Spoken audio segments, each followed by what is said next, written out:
জিন্দেগি তোর যাইরে ফাঁকি দিয়া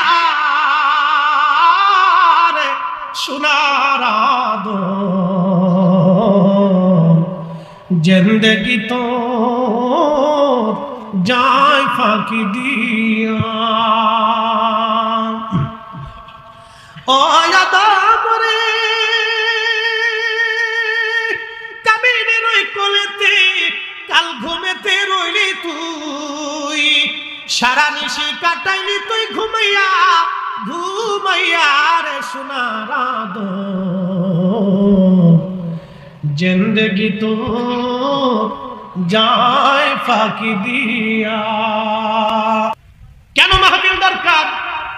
কেন ঈদে মিলাদুন নবীর মাহফিল দরকার? কেন ঘরে ঘরে মিলাদ দরকার? কেন ঘরে ঘরে কোরআন খতম করার দরকার?